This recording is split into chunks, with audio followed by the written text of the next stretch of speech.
Are you an undergraduate or master's international student planning to come to Canada or already in Canada? This is the best video for you to watch because today I'll be telling you how to save money and how to live for free in Canada. And if not totally free, almost for free, because the things that I'll be sharing with you today are going to help you and you're not going to regret watching this video.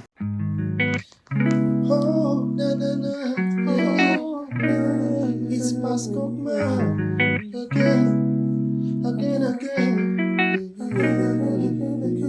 Hello guys, and you're welcome to the journey of a Naija boy. My name is PASCOKE, but you can call me Pascali, that you already know. If you are new here, you are very welcome, and I must tell you that this is the best time for you to join me, and I must greet you so specially. For my subscribers, I say thank you very much for joining me. I know you must have missed me because I have missed you guys as well. For those of you that are new here, let us do some quick housekeeping here. Can you write down the name of the country that you're watching me from? This will allow me to prepare for contents that are specifically made for your country, or they are specific to your country, and I'll be able to know where you are watching me from. And please do not forget to subscribe if you are new here. For those of you that are regular guys with me, my subscribers, do not forget to like this video, share with your friend, like as I'm talking now, like this video and share with your friends as well. So today I'm going to be telling you a lot of things.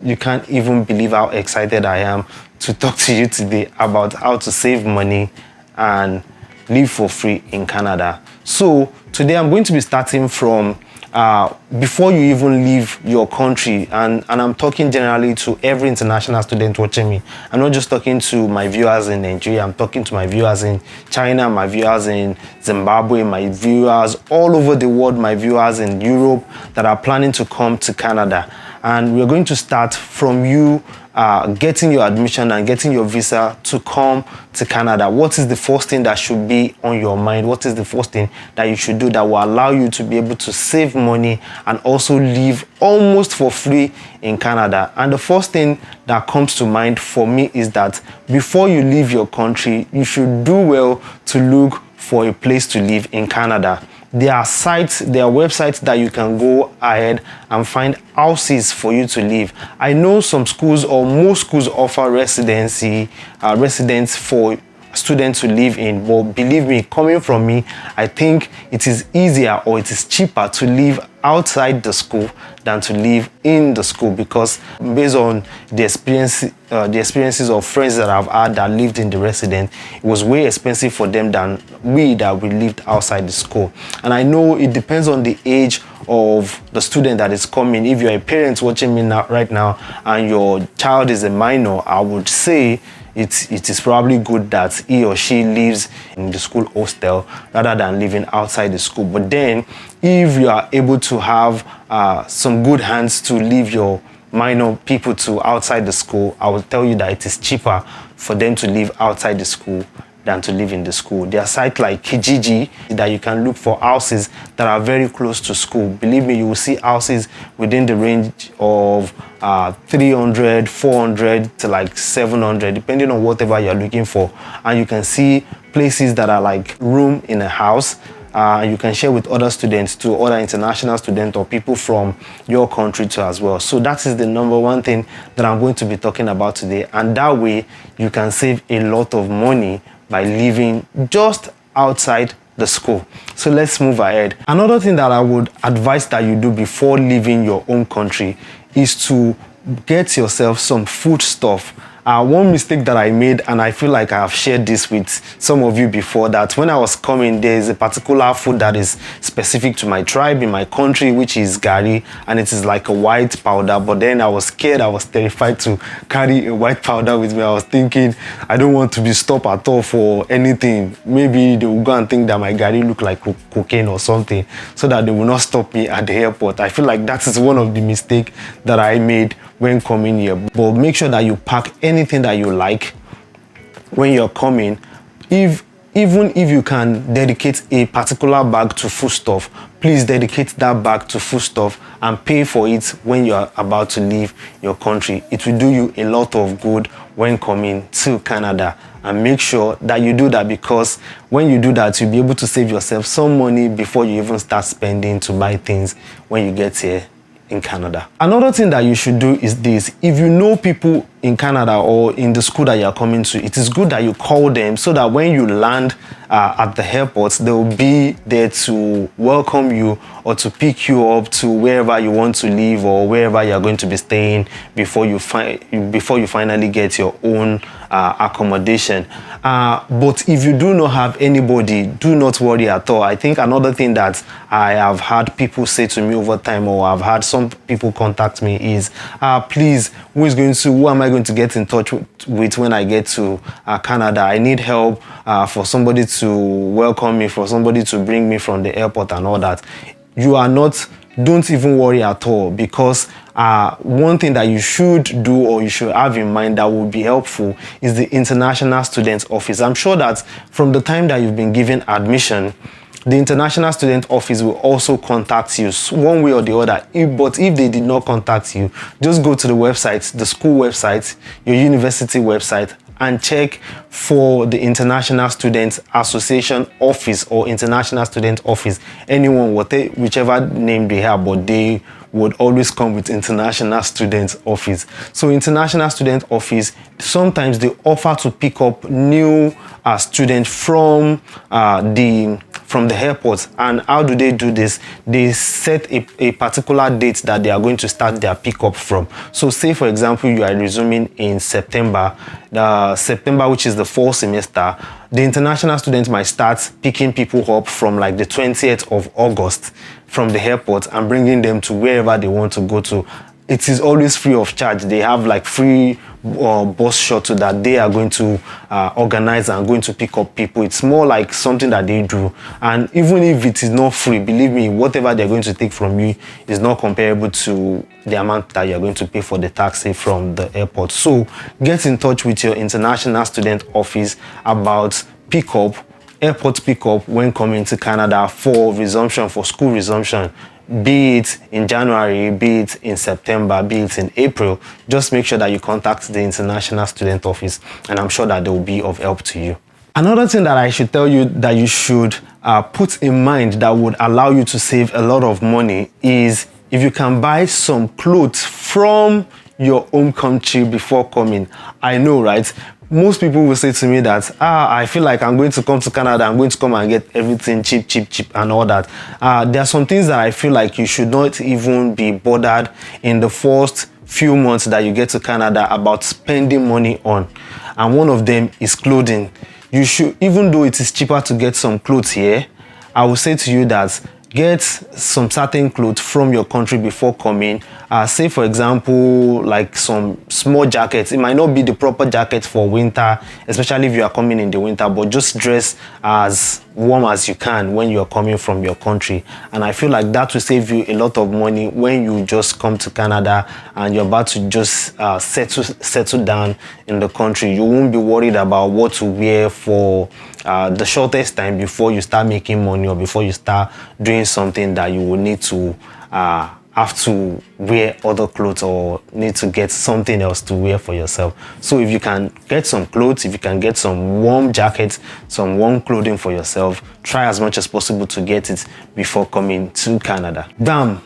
You have landed in Canada. Now that you are in Canada, what are the things that you need to put in mind? And these are the things that are going to be helpful to you, and I'm going to be telling you straight from when you land in Canada and you get to the border. The first thing that you should do after going through your screening is to go for your study permit. I think it is at the border that they're going to check your visa and give you a study permit. They're going to issue you a study permit, and your study permit is going to carry the date that you enter Canada to the date that you will finish your education. They're going to give you like 3 months extra over the dates that you're supposed to finish your school. So meaning that if you enter Canada and you're meant to like finish, say, August 2023, your study permit will probably reach December or November 2023, meaning that they would have added like 3 months extra for you to stay in Canada after you're done with your study, which is really a nice gesture from the Canadian Immigration Service. So fast forward from there, another thing that you're supposed to do that is good for you to do immediately that you land is look for the Service Canada's kiosk or spots within the border or within the airports that you've landed, and try to do your social insurance number. Get your social insurance number, your SIN number. That is so important, because that you'll be using for every other thing that you need in the course of your living in Canada, and it is so important that you do it. Sometimes you might be in a hurry that you don't want to do it in the airport, but I would advise that if you can do it there, the Service Canada spot is always somewhere in the office just after you're done with your study permit. Once they've issued you your study permit, you can even ask the officer that has issued you your study permit where you can get your SIN number, your SIN, social insurance number, where you can get it, and they will point you directly to where you can get it. Please do it immediately before leaving the airport. So like I said to you, some schools are probably not located at your first point of entry into Canada, meaning that if you land in Montreal and your school is in New Brunswick, you will still have to take another flight to New Brunswick. If you land in Ottawa and your school is in Saskatchewan, that means you still have to take another flight there, or your school is in BC, you still have to take another flight there. So from there, be prepared, be watchful of the timing of your flights so that you will not miss your flight too as well. That is why I said to you that if you feel like you have enough time to do your SIN, to get your SIN, which is your social insurance number, at the airport, at your first point of entry, please do it there. But if you feel like you do not have time to get it, you can always move forward to the state or to the province that you're going to get your social insurance number, and that is never a problem. So once you get to the province of the school that you're going to, just like I said to you that if you had contacted somebody to pick you up at the airport, that is very good. But if you have not, just try as much as possible to watch out for the international student representative at the airport. They are mostly there to pick up people during the time that you are going to arrive. So just watch out for them, ask questions, ask people around, is there anybody from the university that you are going to that is around picking up people and everything. If they are not, just try and just ask for a taxi, and somebody will point you to a taxi. Sometimes you have even shuttles that pick up people together and reduce the fare that you're going to pay for the person that is driving you. So you can always watch out for that in order for you to save money. Know that the essence of this video is for you to save money and live your life in the best possible way that you can in Canada. So always be watchful and ask questions. Please ask questions. So once you get to your place of abode or the place that you'll be resting in the meantime in Canada, the first thing that I feel like you should learn or you should know that would help you to save money is to learn the bus schedule. I have one of you guys that have asked me about the bus schedule, that I should do a dedicated video to bus schedule. I'm not sure if I'll be able to do a dedicated video to it, but this video specifically is going to cover that. So I'm going to take my time to explain how the buses work in Canada. So depending on the province that you are, on the weekday, the buses come every 30 minutes. On the weekdays, the buses come every 30 minutes. And on the weekend, the buses come every 1 hour. Some provinces, I think that on Sunday, you don't even get any bus. The buses do not work. But on the weekend, mostly they work every 1 hour. Then for some province, there are bus applications that you can download, or they call them like transit applications that you can download, and they're going to show you all the bus routes that are available in that particular city that you are, the bus stop too as well, because the first thing that you should even watch out for when you are going to your house is the bus stop that is closest to your house. Know the bus stop that is closest to your house. Then on the bus transit application, you should check what time does the bus come to that particular bus stop. So on the application, you can always figure out that this bus stop, the bus comes here every so hours, or the buses that come here have a so number, because that is the way in which the buses are also arranged. So you can always find the number on the buses that are coming to your route, and you will see the routes that they are always going to as well. And if there's one route that you should put in your mind first when you get to Canada, the route is the route that is going to take you to the grocery store. The grocery store, or to the mall that is available in that particular city that you've landed. Now, speaking about buses, I am not sure if it is immediately that you have to worry yourself about getting a bus pass.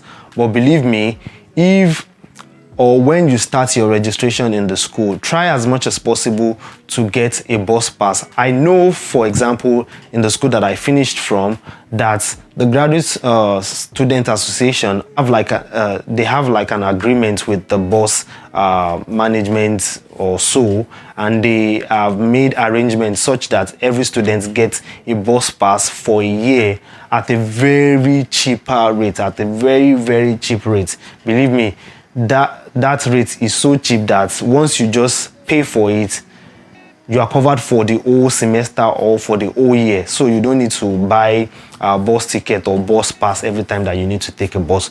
And I feel like that is one thing that you should do as well. Talk to your Graduate Student Association. If you're an undergraduate, go to your department or your association within the department to see if there's an arrangement for a bus pass, and you can always buy it, and it is cheaper to buy than to buy every time that you need to get the bus. Sometimes during the year or when you start living in Canada, you might not need to take the bus again, but it is good to have it handy, to have a bus pass handy with you, and that way you'll be able to save money when going out and when coming in. So for those of you that feels like, okay, my bag is going to be too heavy, I will not be able to carry too much bag, and I've not been able to get some food with you when leaving your country.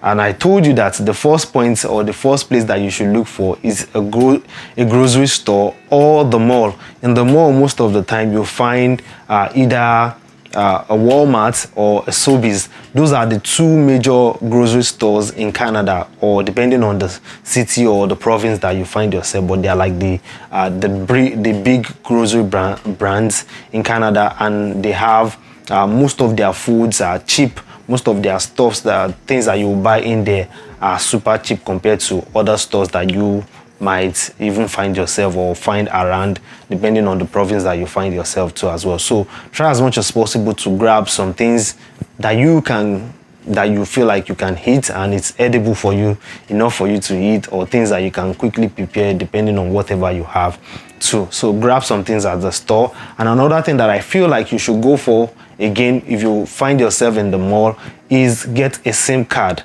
I would not advise you to get a phone, even though it is cheaper or it is easier to get a phone when you get to Canada. But at that point in time, I'm not sure that you even have good enough credit to even get a phone when you get to Canada, even though they're going to do like a credit check for you before you can get a phone, or even before you can get a SIM card at first. But then it won't be any problem for you to get a SIM card. So you can always get a SIM card when you get to Canada. Get a SIM card and replace your SIM from Nigeria or from whatever part of the country you are from. Get a SIM card and change it. But because I told you to get a SIM card does not mean that you should start calling your own country immediately from that phone. Do not make that mistake. It is so expensive to make international call in Canada. Believe me, when you get here, you will understand what I'm saying. Try as much as possible to get your family to have a WhatsApp number that you can reach them on. It is easier to make internet calls than to make normal phone calls.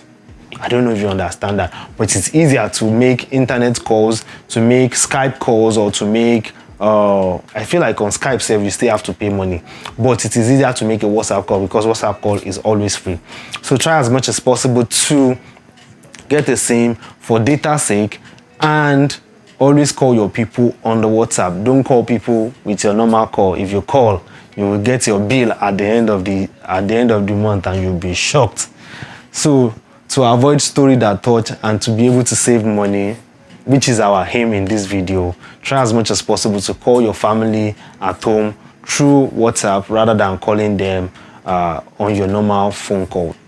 Any calls that you want to do locally, you can always do it with your SIM card, but any international call, try as much as possible to avoid a normal call and do WhatsApp call with your family. There's a progression to how I'm going with this video, and the progression is such that you'll be able to help yourself and able to understand how things work for you in order to be able to save money and in order to be able to live as freely as possible in Canada. And I feel like the next thing or the next step for you is, if you leave the grocery store, if you need to go back home, you can always go back home. But if you feel like there's a bank that is close to the mall or to the grocery store that you find yourself, try as much as possible to go to the bank and open a bank account. If you arrive in Canada with some money, or with dollars or any currency, it is best that you go to the bank to save that currency. And what you need to do is look for a bank immediately and try to book an appointment. Sometimes you can walk into some bank and they'll be ready to even open an account for you immediately. While some banks, you would have to book an appointment before they can even have a sit down with you to open an account for you. So try as much as possible to get to a bank and open an account. And before they open an account for you, try to ask questions. Ask about all the student offers that they have. For most student accounts, there are no monthly charges for student account, and they are going to ask you for your study permits when you are going to stop being a student, so that they will know when to start charging you. But try as much as possible to ask questions so that you know the accounts, the type of account they are opening for you. And again, try to get a credit card. It is not a problem to get a credit card, even though I had a video that I spoke to you about mismanagement of credit card. But try as much as possible to understand how to use the credit card. You can always ask the question. Believe me, when they are doing the bank opening or the account opening conversation with you, they would answer almost all of your questions, and they probably would have scheduled like an hour or so for you to even talk to you about whatever accounts they are opening for you. So ask for a credit card. For most students, for most international students that are just arriving in Canada, they would only be able to get, say, $500 credit card or $1,000, depending on the kind of bank that you're opening an account with. So try as much as possible to get a credit card, open an account immediately. And I feel like those are like the things that you can do in the first day that you arrive in Canada. Believe me, you can do it in 1 day or 2 days at most. After doing these few things that I've told you, I think the next thing that you should go for is your, I don't know how to call it. In New Brunswick, it is called Medicare. And it is like a healthcare card that you get from the province that is able to cover you for some illness or for some visit to the hospital, and it is free. So in most of the provinces in Canada, healthcare is mostly free, and you should try as much as possible to go and register yourself for that. Just go to the province. I feel like there's a provincial office too that you can go to, and you would register there. Just like you did for your social insurance number, there are some certain provincial registration that you need to do too, and that also covers for your Medicare and other things that you need to do too. If you have a driver's license from the country that you're coming from, it is a time for you to also go there, and I'm going to talk about that very shortly, so don't let us jump the gun. Is that what they say? Is it jumping the gun? Whatever they say, don't let us jump now. I'm going to move and I'm going to get there as soon as possible. Wow, I feel like I have covered a lot in such short time, and I don't feel like there's enough time for me to go ahead. Always ask, is there a student discount? If you want to buy a shoe, ask, is there a student discount? If you want to buy a cloth, is there this student discount? In fact, if you want to buy a pencil. So guys, thank you very much for joining me again. It's been a lovely time talking to you, and I hope that this video has been really helpful to you. Do not forget to like, subscribe, and share this video with your friend. Until next time that I meet you again, my name is Pascal, or you can call me Pascali, that you already know. Bye, take care.